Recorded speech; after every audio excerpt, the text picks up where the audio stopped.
Well, welcome, Nicky Coachman, to LearnBiz, the podcast.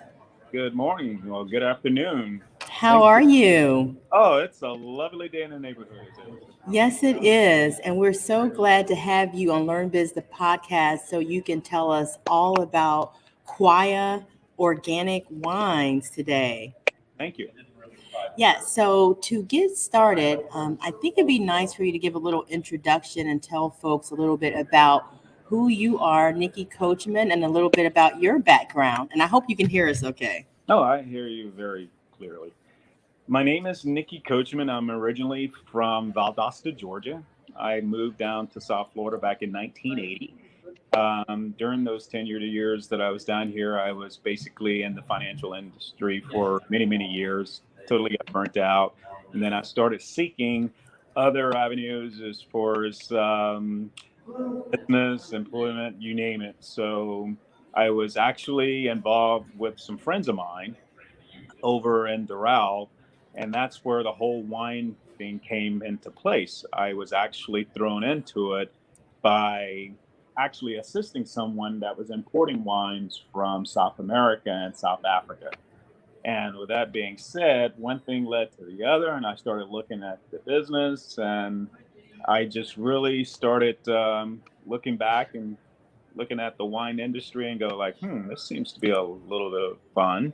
So that's when I started bartering and dealing with other business and industries as far as sourcing out wines from other companies. And one thing just led to the other and just led me into a vineyard out of Mendocino, California that actually helped me, and we partnered up to create Quiet. That So is so awesome. you Did you have to do a lot of wine tasting and sampling?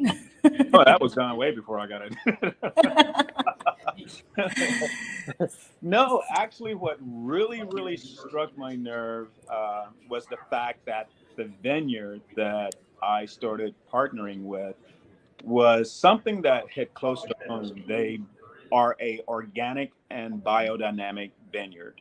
And that's when I started looking and I says, wow, this is stuff that I was doing when I was a little kid in Georgia, working out on the farms, putting our hands in the soil. And that was really my interest in reference to wanting to find out more about organic wines.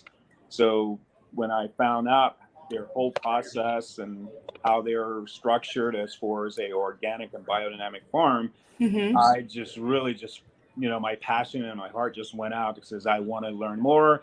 And is there a possibility of us partnering up with me creating my own varietals and my own grapes? And that's That how. is that's so awesome. So how long have you been in the industry altogether, say from the beginning to now? I have been in the industry since 2009.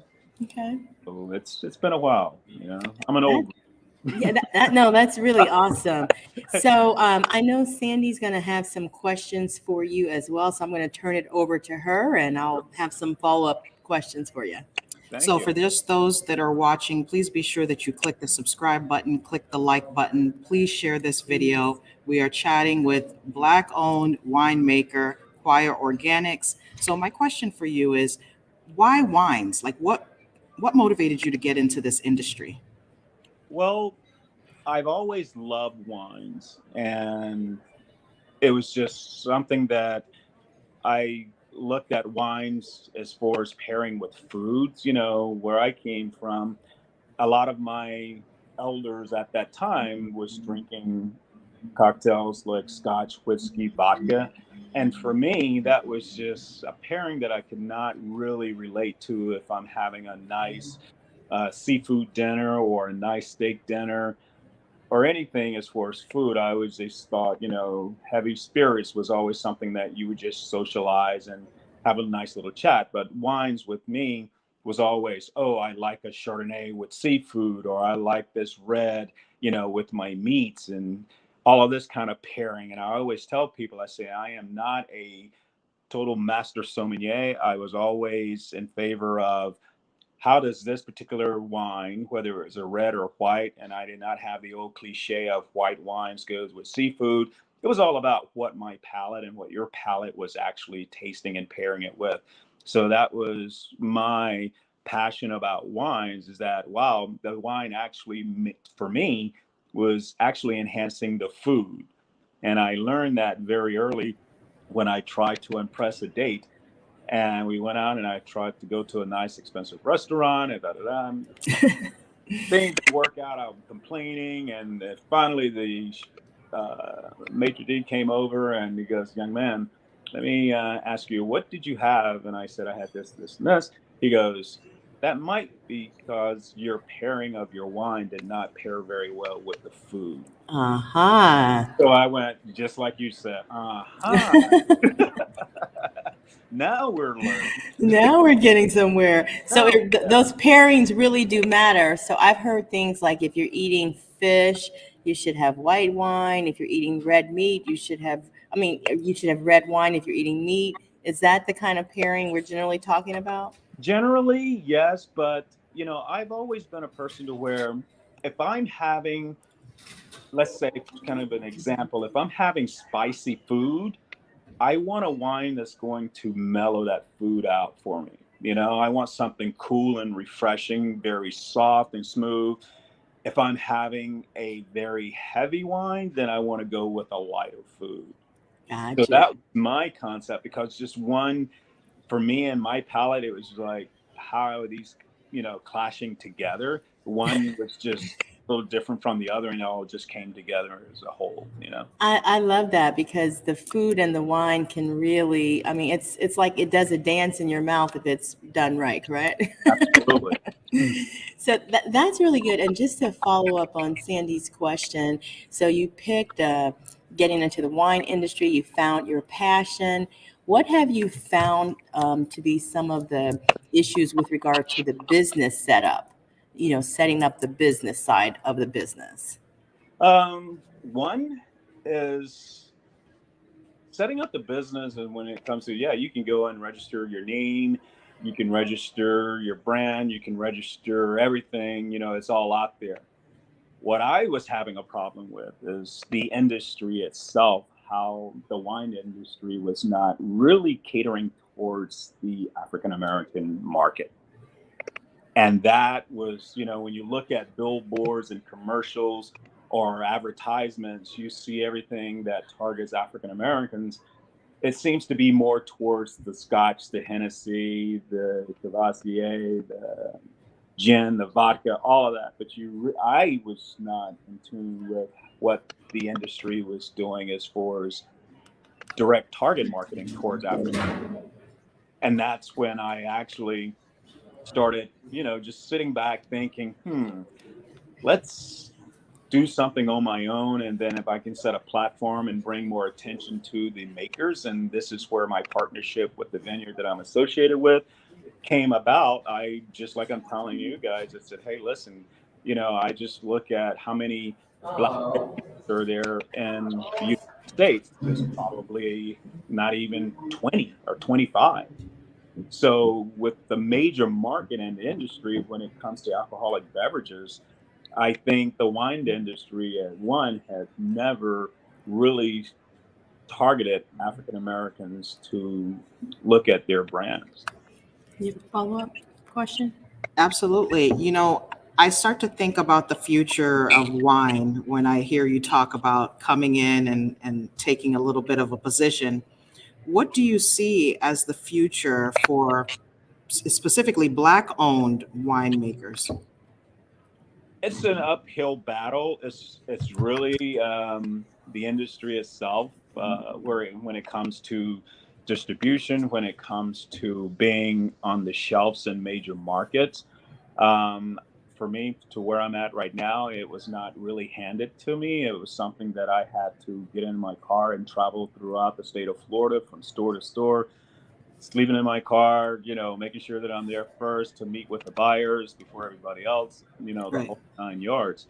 It's an uphill battle, and of course, where I can only say it's really rough out there, when it comes to acknowledging or giving the opportunity.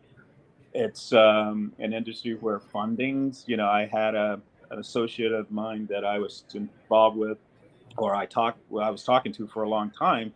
out in California, and they lost their winery due to the fact that the banks was not willing to work with them to keep them afloat. And they were a large vineyard, probably one of the Wow. largest African American owned vineyards here in the United States.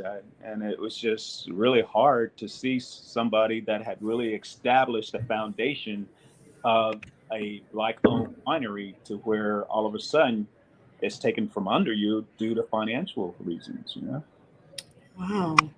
Is crowdfunding an option in your type of industry? Excuse me? Crowdfunding, where you get just, people who are interested in supporting this type of business to just put up money.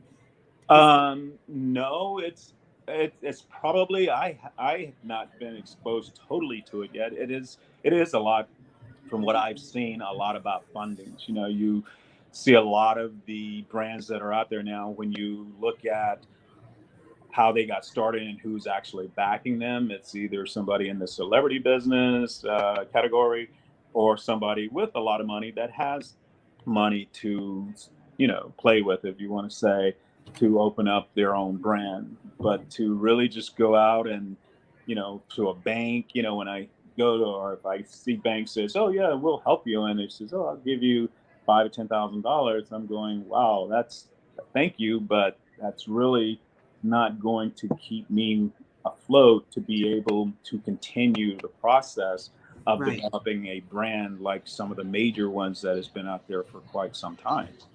Absolutely. So, what types of strategies do you have to implement to get into restaurants and to stores, and to be able to be very accessible to folks to be able to purchase your wine? Everything that started out with me is when I actually was working for another vineyard out of, Nikki, yes, I think we lost your sound. hello. I can hear him. Oh, okay, go ahead. I'm Okay. sorry. We can hear you. Go ahead. All right.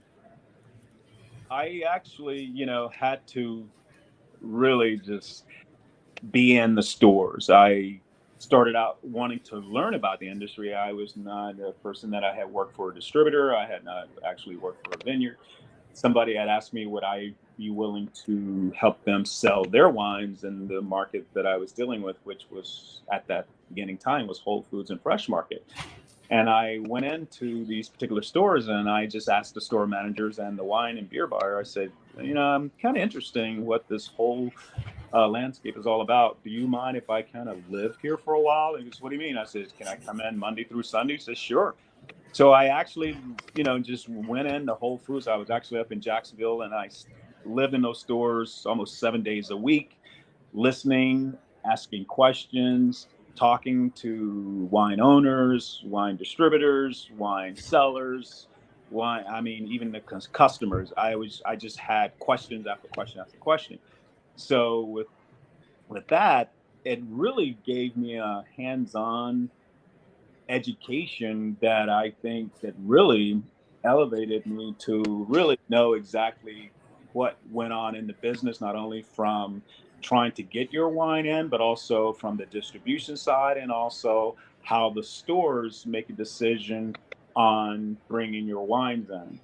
And the one thing that I think that catapulted me above everybody else is that I was in there so much is the fact that I was able to educate the consumers and talk just like we're talking right now about what I felt or think about what they would like to have as far as pairing. So it became a kind of like an intimate relationship with consumers and buyers about how we would actually introduce the wine. But for me overall, it was get in my car, go to the stores. Can I sample the wines to the customers, get their feedback, find out what they like? And that kind of separated because a lot of places you'll find wine sommeliers almost saying, oh, this wine is this and that. I found that like people was telling me what they were looking for. And when I created my wines, that's when I started looking at, oh, this person want a Chardonnay. It's not a heavy oaky Chardonnay. It's a very crisp, little slight of butterish in there. So you knew what to take back to the growing side, so you can get the Right. right type of wines aged. And so tell me about the market for organic wines. It seems to be growing, and I remember drinking wines and never knowing that there were organic wines. And some wines used to give me headaches. Hey, Rigo's one of our supporters is on checking us out. Hey, Rigo. But answer that question about organics and sulfites. Can you talk a little bit about those two things? Organic and biodynamic wines, which we're involved with, is pretty much, I tell consumers, is point blank, it's about one of the cleanest processing of drinking wines that is available. You have some wines that says organically grown grapes, and then you have others that are completely USDA certified, which my wines are completely USDA certified. It's all about how that seed in the soil, it's the SNS, the seed in the soil. You need good nutritional soil. You need good healthy seeds, which goes into the soil that takes off from there. And everything else is pretty much left up to nature and the universe when it comes to not using pesticides or herbicides or anything chemically to get that seed to develop into a beautiful grape. Everything that we do on the organic side is all about nutritional soil, using compost instead of fertilizer. We don't waste any materials. If there's great skins left over, everything from the compost bin is turned over. We take that and spread it throughout the vineyard. And we have cows, goats, chickens running through the vineyards to do what nature intended them to do. Chicken is eating the insects, the cows are dropping the fertilizer, the goats are eating the grass. That's nature, that's natural, that's organic. Yeah, and have you ever gotten a headache from sulfites? Because I have gotten a headache from sulfites in wines. Well, more and more people, and I'm seeing it or hearing it more and more today, are receiving allergic reactions. We don't want to claim to be your medical doctor and we have the cure for your headache, but more and more people seem to find out when they drink wines that do not have sulfites added, they don't seem to have that big of a problem anymore. So sulfites are naturally occurring. You can't get rid of them, but we get it to the smallest part per million, where we're allowed to say either no added or no detectable sulfites. Okay. So let me ask you in terms of the business, operationally speaking, who's involved in this business? Because I know that you're the founder, but what's your staff look like? My staff is me, myself, and I, and my daughter. No, I have a lot of help from the family that I partnered with out in Mendocino, California. They are just a great group of wonderful people out at the Fry Farm. They have been involved. Actually, they were one of the first certified organic biodynamic wineries here in the United States. It's just basically the working collaboration part, having a distributor. You have to work with your distributor very closely to make sure that, everything that you're visioning is something that they're on the same level that you're on to get your brand into consumers. And imagine, if you have a distributor, they're not your only, your brand is not their only brand. So basically they are distributors, they have sales reps, but for me to get my wine off that shelf, I have to go in or do events like we do every Wednesday at the Dunn's Josephine Hotel to sample out, tell people, yeah, you can go to Whole Foods, you can go to fresh markets, find our wines there. It's all about being there and connecting and socializing and networking, basically. That makes a lot of sense. Now, as far as your mindset about the business, I know that you said that there are a lot of challenges going into this as a Black winemaker. What keeps you motivated? Just the love of people. I've met some wonderful, wonderful people throughout my years being involved with wines. When you get to socialize with someone, and especially when someone is having a nice glass of wine, it just makes the conversation a little calmer. It's like music, everything flows. I look at wines. I'm a music lover. I'm a musician. It's I didn't know that about you, Nikki. Yeah, it's music. I mean, I'm actually talking to a group of guys right now. They're looking to how we enhance the wine and flavor by sound.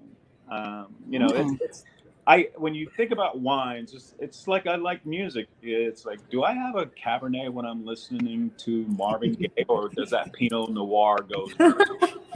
You know, if I want, some Curtis Mayfield, just or jazz, does this wine, is it jazzy up? Do I want a Merlot? And Right. these are the things that I try to tell people and talk to people. I said, wines it's all about your mood.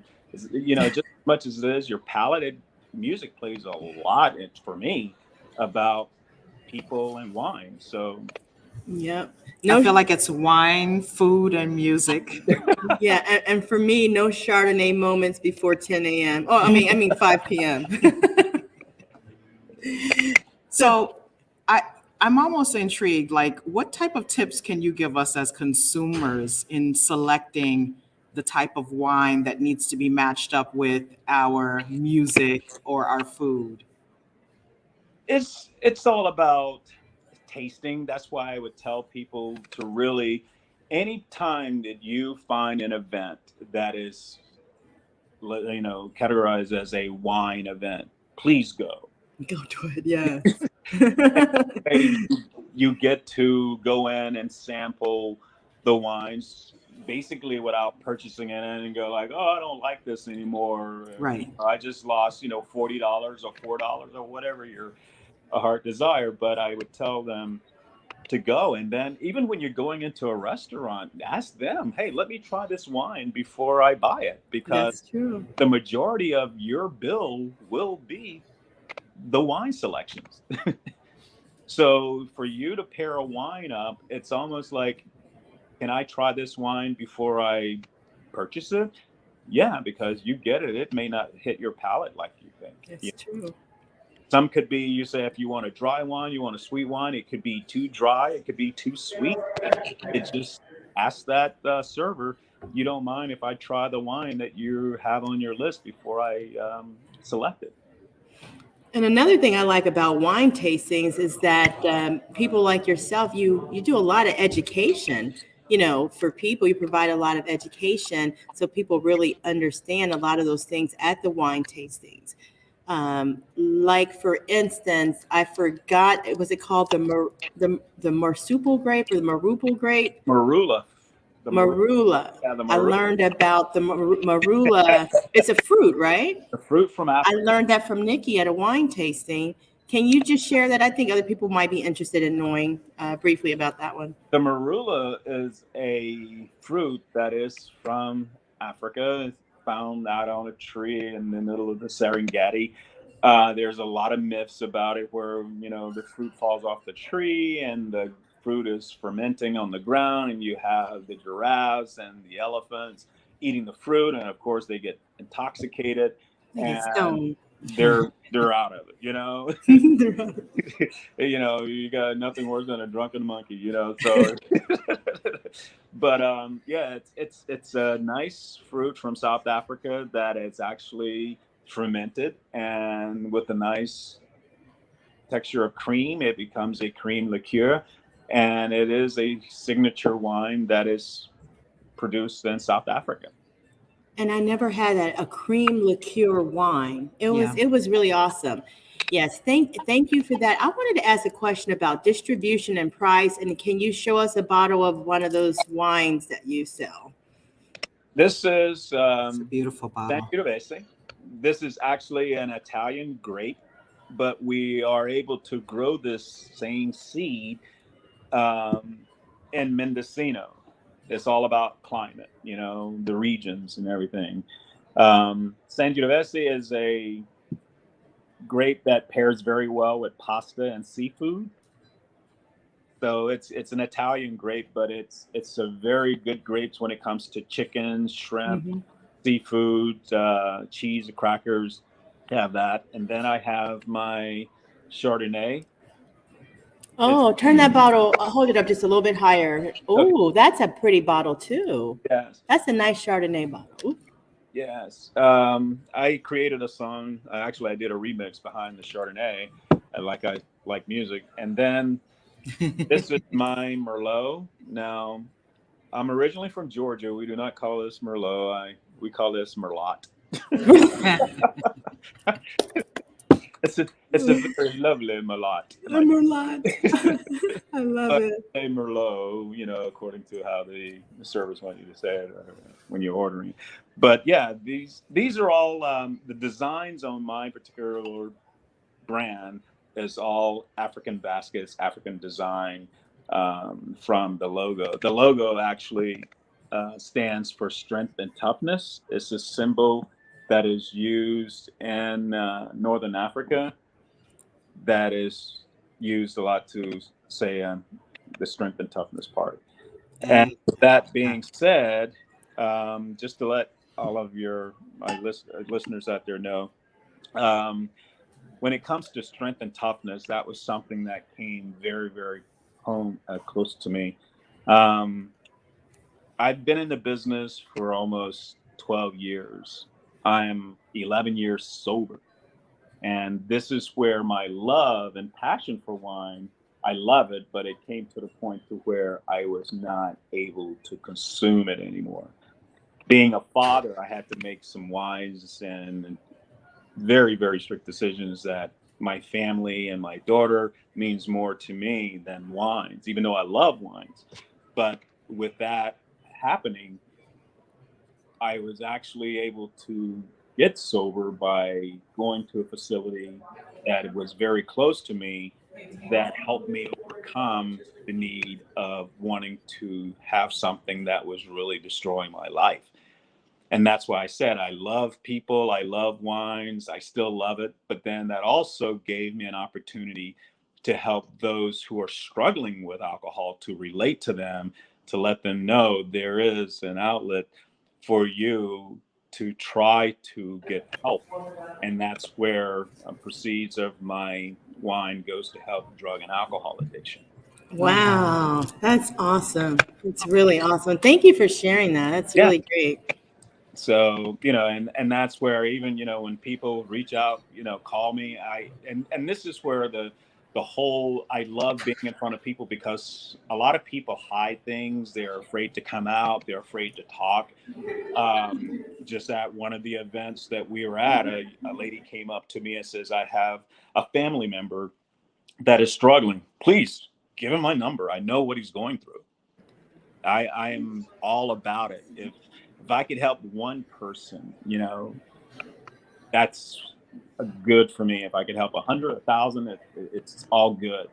But it's just a lot of people are afraid to open up about their problems, no matter if it's drugs, gambling, any type of addiction. You got to be able to, first of all, confront that you have a problem. Absolutely. That is so true. So we have some questions from some of our viewers right now. So the first is, have you ever tried out for Shark Tank to get more exposure and maybe even get them to invest in your vision? No, but it is on paper and on radar to do that. Yes. Awesome. We Awesome. have another question here. How did technology impact the way you do business, especially when you first started? Oh, the social media is just really has helped out a lot from every aspect of the industry. I mean, we do events. Mostly our events is like, we're not here to sell something during an event. We're basically there to let people sample. And from there, their social media. Oh, I was there at this Seed, Food, and Wine Festival, or I was there at the vegan festival, and I tried this wine and it's at this store and it's at, social media really, really, it spreads. That's really awesome. Yeah. What are some of the pricing on the wine? How do you price them? A lot of it comes from, you have it, what's your price point from when the wine is made to selling it to a distributor, and the distributor sells it to a retail. Most stores, they have their margin. All stores kind of like to keep their margins competitive with one another. When you go into restaurants and places like that, the sky's the limit for them. They pretty much can do a sell or put a price point on whatever they want. My wines will sell anywhere between $15.99 and $17.99 a bottle. Reasonable. Retail, yes. Yeah, that's really nice. And I've actually tried the red wine, which I think is a Pinot. Yeah, no, that's a Merlot. Oh, that was a Merlot. That's a Merlot. Not a Merlot. And Oh, that was some real that I have. Merlot. It really, really was. You would like to have a lot of my Merlot. Okay, yes, good Merlot. We better say it right. See, we're having fun and not even having a glass of wine. See how it is? This is where even wine talk. We like for people the more you learn about wines and how wines are made, and that's why I recommend, if you want to reach out to me, go to a vineyard for a nice vacation and just really get involved and just ask questions and find out what, winemaking is all about. I had a young lady just the other night tell me, my grandmom used to still makes this wine for guests around the holidays, and everybody's crazy about it. That's what my family did when I was in Georgia. They made their own wines. Yeah, I know somebody used to make a peach wine in my family, which was awesome. Yeah. Had a fermented peaches. It was great. Yeah, let's get that little flavor and put it on the market. Absolutely. So as we're wrapping up, I want you to give us a little bit of information on where people can find your wine and how they can contact you. You can find my wines at all Whole Foods Florida and Fresh Markets Florida. Nice. That's awesome. We are in other states as far as Southern California, Northern California. You can purchase our wines online by going to Quaya Wines. And we are in some independent stores, but I would say your major markets right now that carries my wines would be Whole Foods and Fresh Market. Okay. Great. So in essence, if somebody wanted to reach you, they can go to your Instagram, get your link, and access all of this information. Yes, or, call me. I mean, my phone is open. Now, do you have any classes coming up? No, we do not have classes coming up, but I do have in-store tastings that we do constantly at Whole Foods and Fresh Markets. I can, if you go to my Instagram, I will post that when we do that, or just check with Whole Foods wine department and ask when will I be there for the Quaya selections.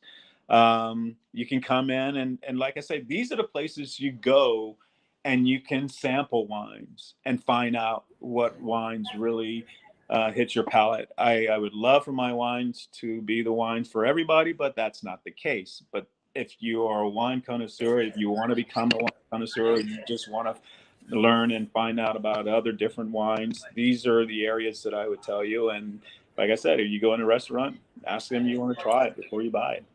Right. And don't forget about Dunn's Josephine Hotel in Overtown, Miami, Florida on Wednesdays. Wednesday. Right. What time are you there for the wine tasting? We're there at Dunn's Josephine Hotel every Wednesday night from 6 to 10. And I recommend everybody to come out. You get to sample my wines. And not only that, you meet some very, very interesting and energetic people to network with, socialize with, just carry conversations, just really exposing, even on the aspect of what you do for your business.